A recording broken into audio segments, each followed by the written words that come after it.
안녕하세요. 중학생 딸아이를 키우고 있는 40대 여성입니다. 그리고 남편과 이혼을 결심한 여성이기도 하고요. 남편과 이혼을 결심한 이유는 앞으로 차차 설명하겠지만 남편은 제가 돈에 환장해서 그런 거라는데 아니거든요.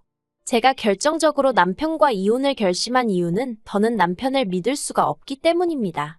지금도 남편 생각을 하면 배신감에 치가 떨려요. 몇 번이나 딸아이를 생각하면서 이혼만큼은 피하려고 했어요.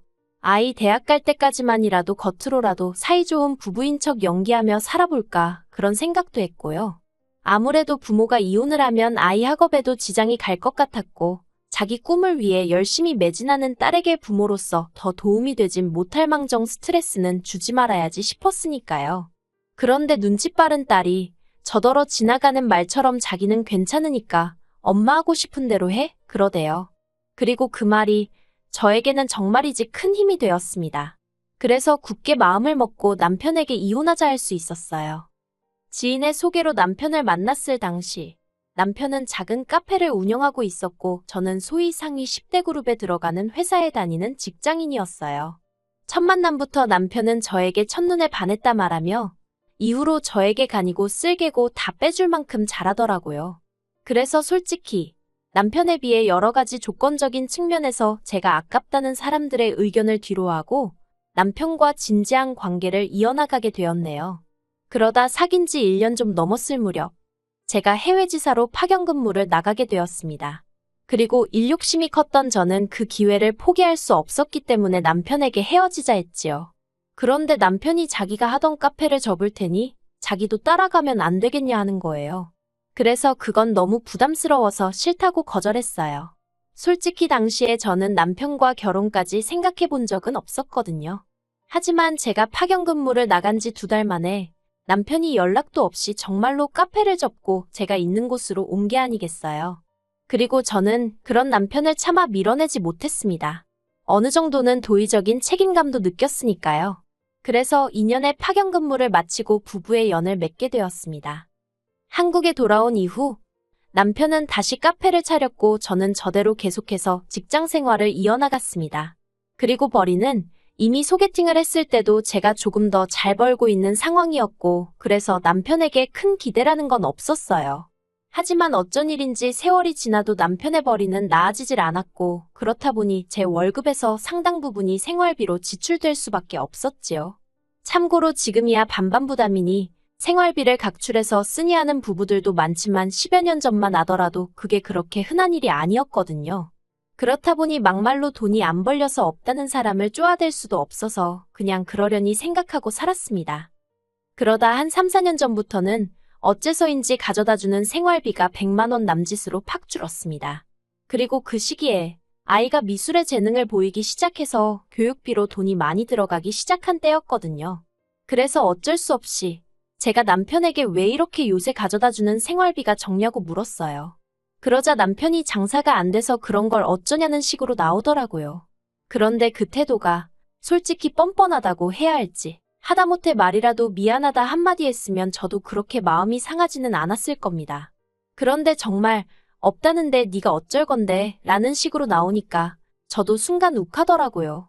아니 순간이라고 표현은 했지만 지금 생각해보면 언젠가 사정이 나아지겠지 생각하며 마음을 달래온 게 수년이었으니 그때 터져버린 게 아닌가 싶기도 해요. 그래서 제가 남편더러 그렇게 장사도 안 되는데 뭐 한다고 붙들고 늘어지고 있냐고 돈이 되는 일을 좀 찾으라고 화를 냈습니다. 그랬더니 저더러 자기 앞가림은 자기가 알아서 한다면서 이래라 저래라 하지 말라나요? 그리고 갈수록 뻔뻔해지는 남편의 태도에 저도 정말 신물이 나서 남편이면 남편 노릇을 하고 아빠면 아빠 노릇을 해야 하지 않냐, 당신은 책임감도 없냐 하고 저도 지지 않고 받아쳤어요.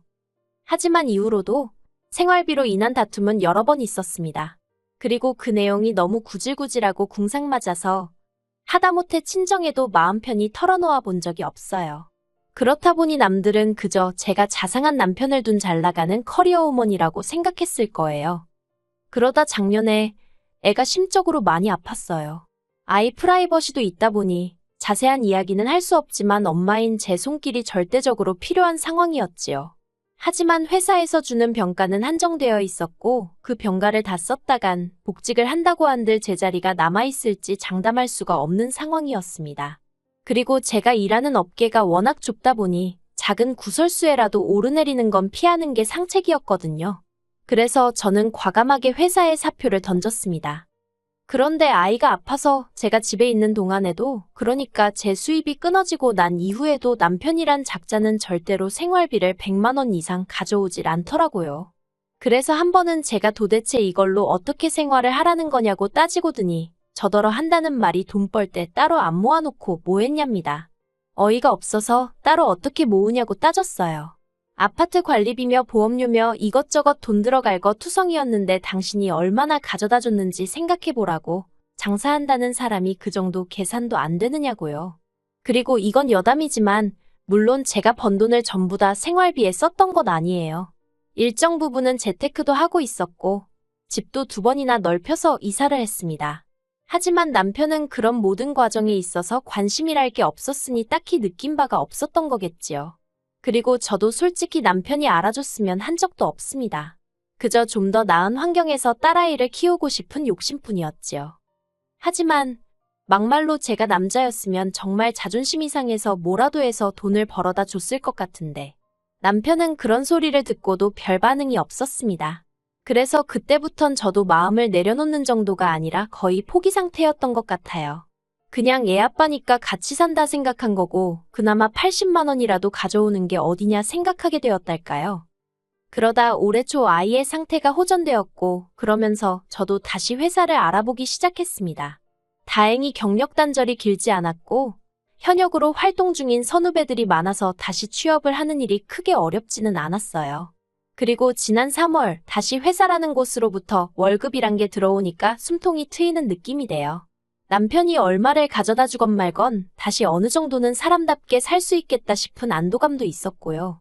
그런데 제가 이렇게 아둥바둥 살면서 별의별 감정을 다 겪는 동안 남편이 딴 주머니를 차고 있었다는 걸 알게 되었습니다. 알게 된 계기는 정말 생각지도 못한 일이었어요. 평소에 저는 남편 방에 잘 들어가지 않는데 이유는 간단했습니다. 정말 돼지우리처럼 지저분한데 손도 못 대게 했거든요. 거기에 카페에 관련된 세금 서류부터 시작해서 5만 가지가 자기만 아는 위치에 있다면서 어쩌다 청소라도 한번 해주려고 하면 아주 발광을 해댔으니까요. 그런데 엊그제는 제가 급하게 컴퓨터를 써야 하는 상황이었는데 제 컴퓨터가 먹통이 돼서 도통되지를 않는 거예요.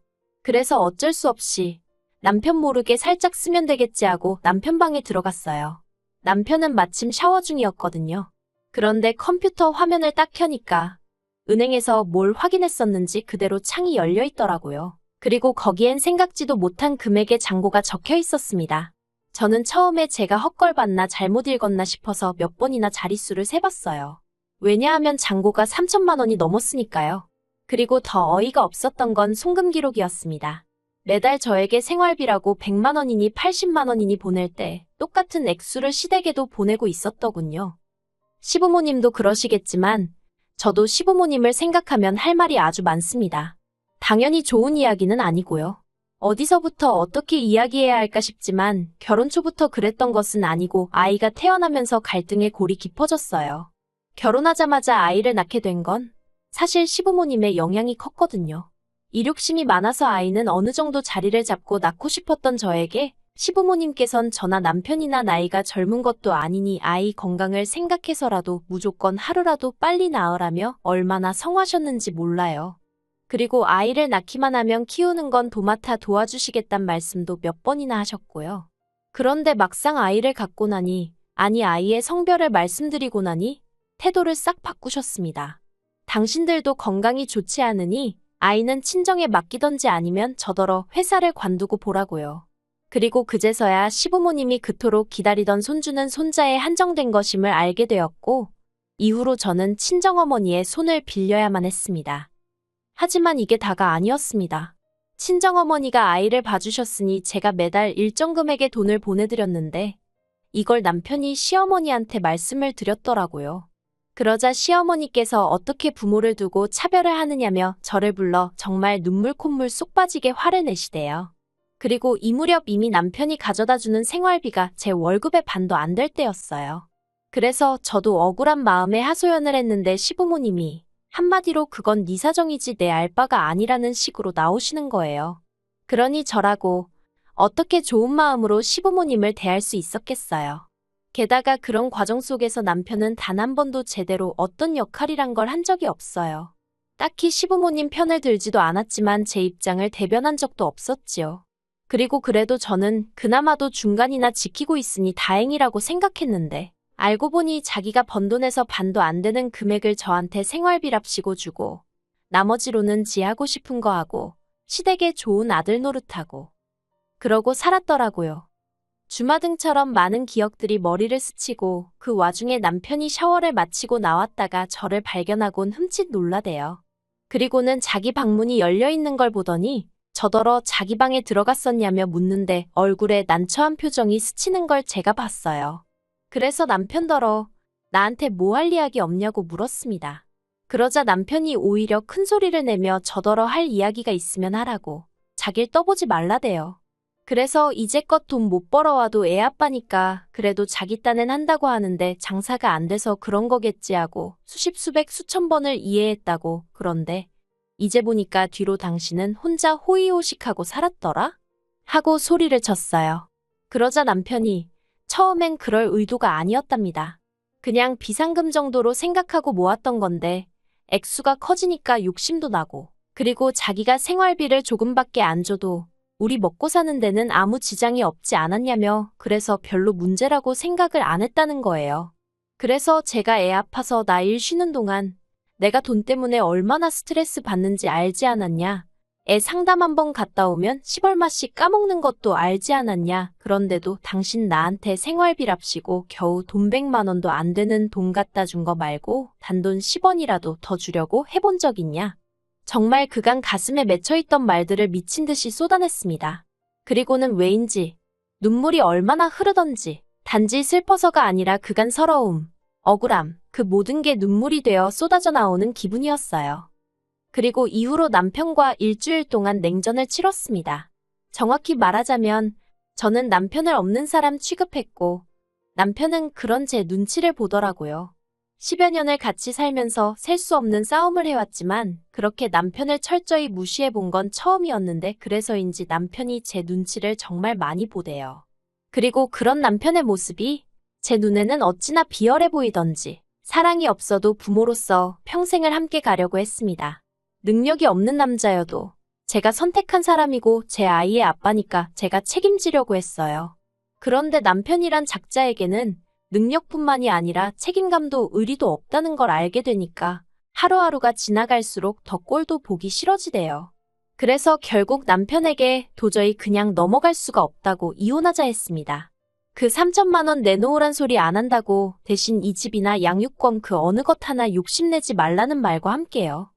그리고 저는 직접 시부모님께 전화를 걸었습니다. 받자마자 시어머니께서 저더러 네가 웬일이냐며 비아냥거리시길래 그간 저한테 늘 불만도 많으시고 마음에 안 들어 하신 거 안다고 그래서 좋은 소식을 알려드리려고 전화드렸다 했어요. 저희 이혼하기로 했어요. 하니까 잠깐의 정막이 흐르더니 갑자기 왜 그러냐입니다. 그래서 시어머니더러 매달 애아빠가 생활비를 드렸던데 몇 년이나 드렸는지는 묻지도 않겠다고. 하지만 작년에 한참 애 때문에 생활비가 빠듯해서 생신 한번 건너뛰었을 때도 저한테 몇 번이나 짜증을 내지 않으셨냐. 그런데 보니까 그때는 애아빠가 심지어 평소보다 50만 원이나 더 보내드렸던데 그걸 받고도 나한테 짜증을 내고 싶으셨냐 물었습니다. 그리고는 저희 집으로 왔어야 할 생활비 중 얼마를 갖다 쓰셨는진 모르겠지만 이제 아예 아들을 돌려드릴 테니 그 아들을 벗겨드시던지 팔아드시던지 마음대로 하시라 했어요. 솔직히 이제 와서 말이지만 어머님 아들은 저한테는 식충이 빈대에 불과하다고, 없는 게 낫다고요. 남편은 이혼만큼은 못한다고 버티고 있지만 저는 이미 결정을 내렸습니다. 아파트는 이미 팔아버렸어요. 다음 달에 새로운 사람들이 이사를 올 텐데 남편이 안 비켜줄 수는 없겠지요. 그리고 저랑 딸아이는 친정에 와 있습니다. 친정부모님은 제가 이혼하기로 했다니까 처음엔 이혼만큼은 안 된다. 돈 있고 사람 낳냐 사람 낳고 돈 낳지 하셨지만 그간의 사정을 들으시더니 지금은 친정아버지께선 남편이 당신 눈에만 띄었다간 아주 사지를 찢어놓겠다고 벼르고 계세요. 그리고 딸애는 무슨 죄인가요? 지 아빠 같은 사람 만날까봐 무섭다며 벌써부터 결혼 안 한다고 저러는데 엄마로서 미안할 뿐입니다.